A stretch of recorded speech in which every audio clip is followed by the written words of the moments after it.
बोलिए श्री गुरुदेव भगवान की जय। श्रोता बंधुओं, सादर जय सियाराम। आज हम एक बहुत ही महत्वपूर्ण प्रसंग पर चर्चा करने का प्रयास कर रहा हूं। बंधुओं, हमारे जीवन में सद्गुरुदेव की अत्यंत आवश्यकता है। हम जब शिशु कक्षा से ही पढ़ते हैं तो हमें गुरु की आवश्यकता होती है, परंतु यह भौतिक ज्ञान के लिए भौतिक गुरुओं की तो आवश्यकता है ही, पर आध्यात्मिक ज्ञान के लिए, आध्यात्मिक शक्ति के लिए हमें सद्गुरु की अत्यंत आवश्यकता है। आज हम सद्गुरु महाराज की जो महिमा है, क्या होते हैं, क्या महिमा है उनकी, इसी पर हम चर्चा करने का प्रयास करेंगे। सद्गुरु की महिमा हमारे अनेक वेद शास्त्र ग्रंथों में प्रमाणित है। आप सभी लोगों ने भी इसका अध्ययन अवलोकन किया होगा,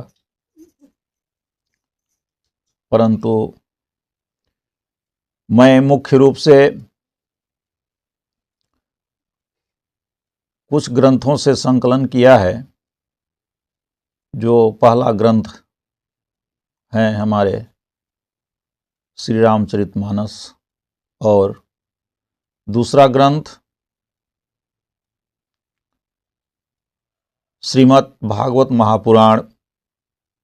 दो ग्रंथों से हमने कुछ सद्गुरुदेव भगवान की महिमा का संकलन किया है, उसे ही आप लोगों के समक्ष प्रस्तुत करने का प्रयास कर रहा हूं। शायद आप लोगों को भी अच्छा लगे।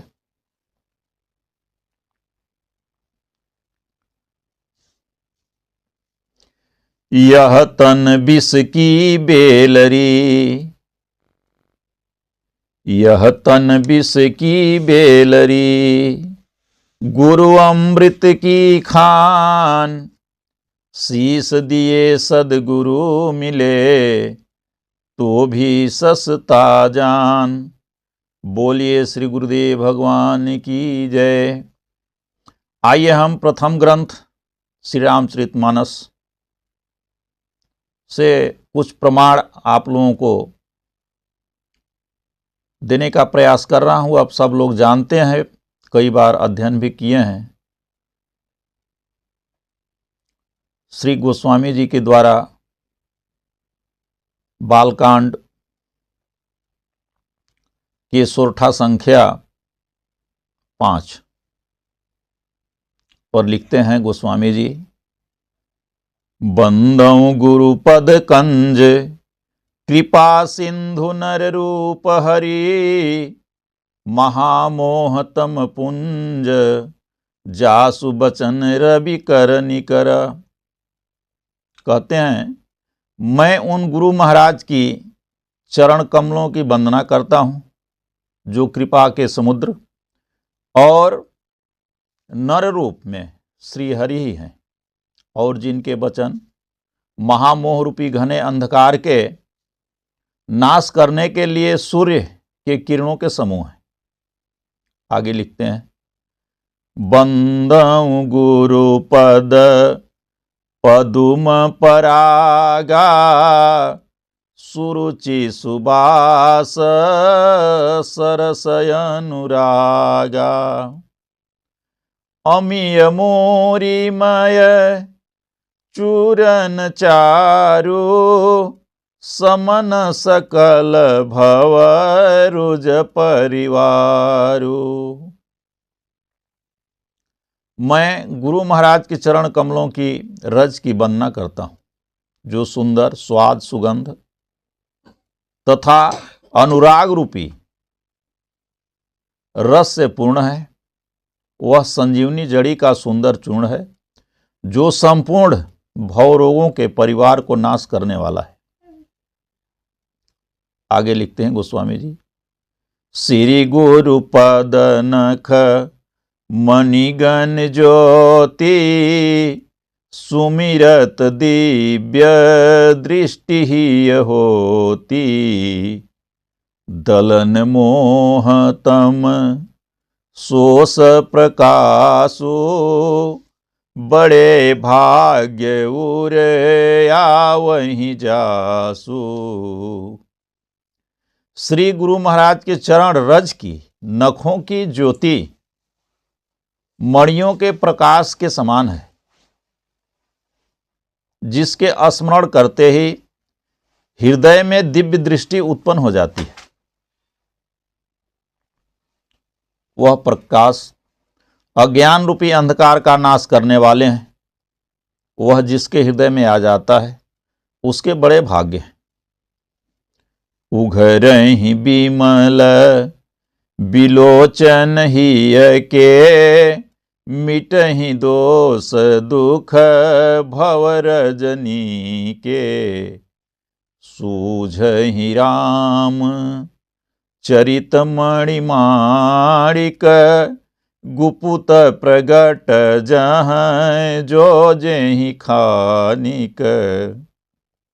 उनके हृदय में आते ही हृदय के निर्मल नेत्र खुल जाते हैं और संसार रूपी रात्रि के दोष दुख मिट जाते हैं, और श्री राम चरित्र रूपी मणि और माणिक गुप्त और प्रगट जहाँ जो जिस खान में है सब दिखाई पड़ने लग जाता है। श्री रामचरित के मानस के अयोध्या कांड में महर्षि वाल्मीकि जी के द्वारा दोहा संख्या 129 पर वाल्मीकि जी कहते हैं, तुम ते अधिक गुरु ही जिय जानी, सकल भाय से वही सन्मानी। तुम ते अधिक, जो गुरु को हृदय में आपसे बड़ा जानकर सर्वभाव से सम्मान करते हैं, उनकी सेवा करते हैं, वे सब कर मांग ही एक फल, राम चरण रति हो, तिनके मन मंदिर बस हो, सिय रघुनंदन दो। और ये सब कर्म करके सबका एकमात्र यही फल मांगते हैं कि श्री राम चंद्र के चरण कमलों में हमारी प्रीति हो, उन लोगों की मन रूपी मंदिर में सीता जी सहित दोनों निवास करें।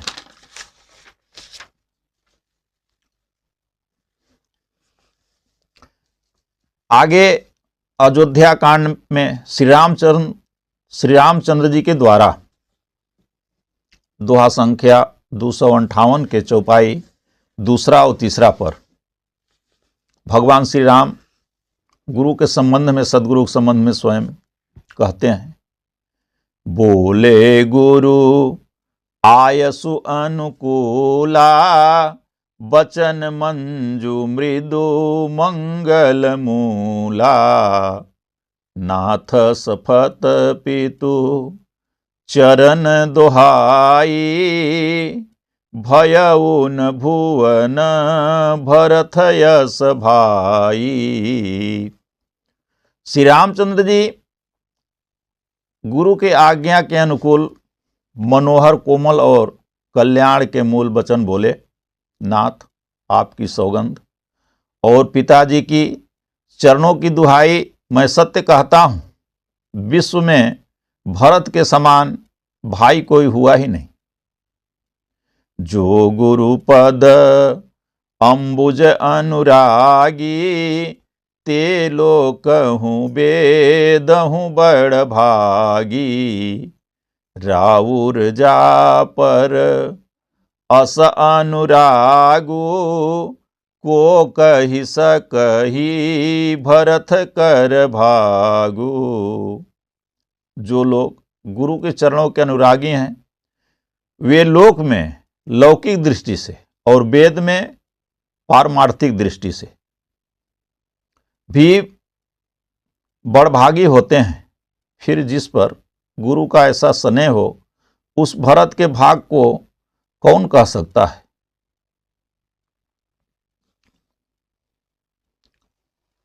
श्री रामचरितमानस के उत्तरकांड से ही श्री काकभुसुंडी जी पक्षीराज गरुड़ जी को उपदेश करते हुए कहते हैं,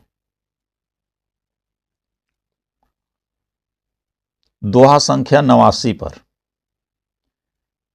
बिनु गुरु होई न ज्ञान, ज्ञान की होई विराग बिनु, गावहि वेद पुराण, सुख की लहहि हरि भगति बिनु।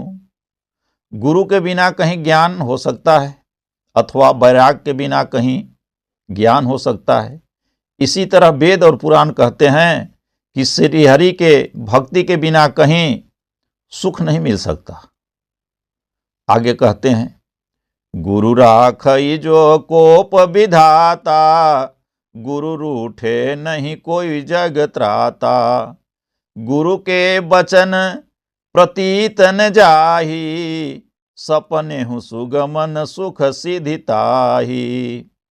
यदि भगवान रूठ गए, नाराज हो गए तो भी गुरु रख लेंगे, और यदि गुरु नाराज हो गए, रूठ गए, तो संसार में कोई शरण देने वाला नहीं है। गुरु के वचनों में जो विश्वास नहीं करता उसे स्वप्न में न सुख है, न सिद्धि है, न परम गति है। गोस्वामी जी का अंतिम निर्णय है, गुरु बिनु भवनिधि तरई न कोई, जो बिरंची शंकर सम होई।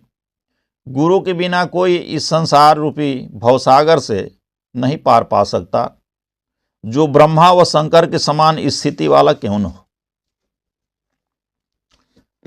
अब हम आगे आप लोगों को श्रीमद् भागवत महापुराण से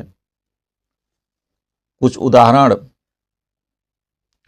प्रस्तुत कर रहा हूं। पहला उदाहरण श्रीमद् भागवत में के पंचम स्कंध के 12वां अध्याय के श्लोक संख्या 12 से 13 पर महात्मा जड़भरत राजा रहुगण को उपदेश देते हुए कहते हैं, रहुगण, महापुरुषों सद्गुरु के चरणों की धूलि में अपने को नहलाए बिना परमात्म ज्ञान प्राप्त नहीं हो सकता।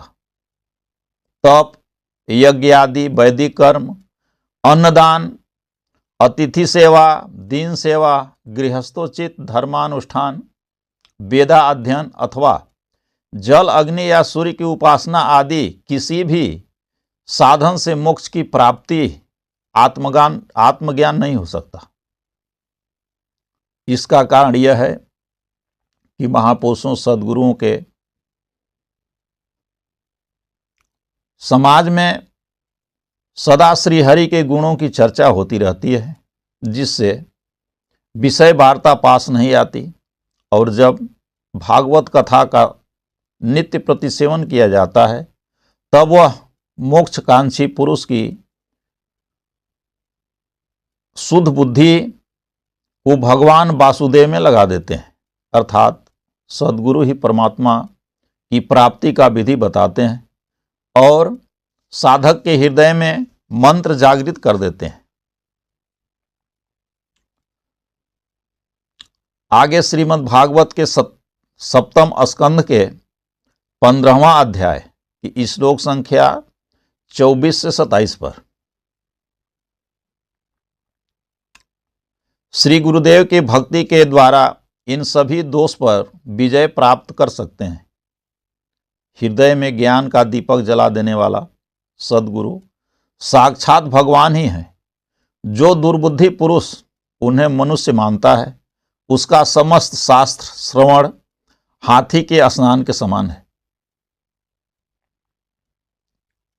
प्रकृति और पुरुष के अधीश्वर वे स्वयं भगवान गुरुदेव के रूप में प्रकट हैं इन्हें लोग भ्रम के बस मनुष्य मानते हैं। आगे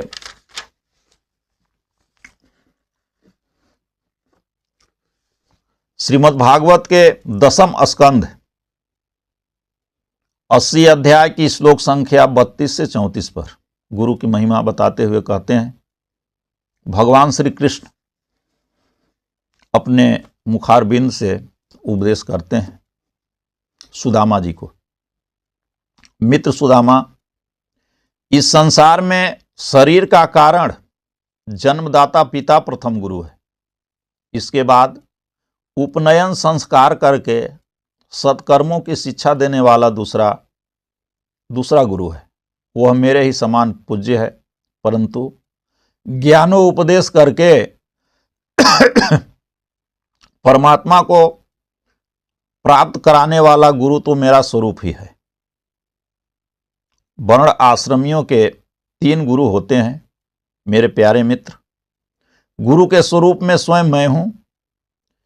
इस जगत में वर्ण आश्रमियों में जो लोग अपने गुरु के उपदेशानुसार कार्य करते हैं, वे अनायास ही इस भवसागर से पार पा जाते हैं और वे स्वार्थ और परमार्थ के सच्चे जानकार होते हैं।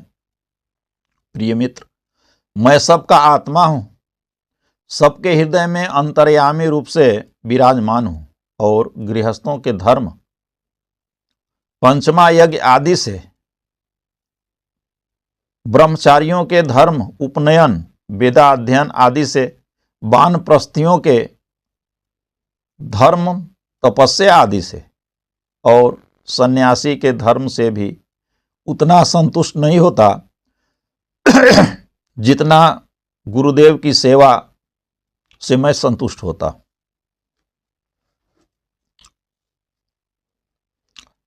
अंतिम प्रमाण श्रीमद् भागवत महापुराण से ही भगवान श्री कृष्ण श्रुतदेव ब्राह्मण को उपदेश करते हुए कहते हैं। यह उपदेश 10वें स्कंद के अध्याय 86 के श्लोक संख्या 51 से 57 पर लिखा हुआ है। भगवान कहते हैं, प्रिय श्रुतदेव, ये बड़े बड़े ऋषि मुनि तुम पर अनुग्रह करने के लिए यहाँ पधारे हैं। ये अपने चरण कमलों के धूल से लोगों को पवित्र करते हुए विचरण कर रहे हैं। देवता, पुण्य क्षेत्र और तीर्थ आदि का दर्शन, स्पर्श, अर्चन आदि के द्वारा धीरे धीरे बहुत दिनों में पवित्र होते हैं, परंतु सद्गुरु अपनी दृष्टि से ही पवित्र कर देते हैं। देवताओं में जो पवित्र करने की शक्ति है वह भी उन्हें संतों की दृष्टि से प्राप्त हुआ है। इसलिए श्रुतदेव ब्रह्म ऋषियों का मेरा ही स्वरूप समझकर पूरी श्रद्धा से इनकी पूजा करो। यदि तुम ऐसा करोगे तो तुमने साक्षात मेरा ही पूजा किया है। दोनों प्रमाण से आप सभी लोगों को समझ में आ गया होगा कि सद्गुरु और भगवान में कोई अंतर नहीं है। जो आत्मज्ञ आत्म तत्व हैं सद्गुरु हैं।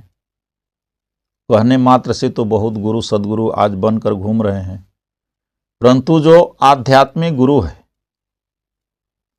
सद्गुरुज है, जो भगवत प्राप्त सद्गुरु है, उनसे ही हमें सच्ची ज्ञान मिलती है। उन्हें ही हमें गुरु बनाना चाहिए। गुरु कुम्हार सिख शिष्य कुंभ है, गुरु कुम्हार शिष्य कुंभ है, गढ़ गढ़ काढ़े चोट, अंतर हाथ सहार दे, बाहर बाढ़े चोट। बोलिए श्री सद्गुरुदेव भगवान की जय।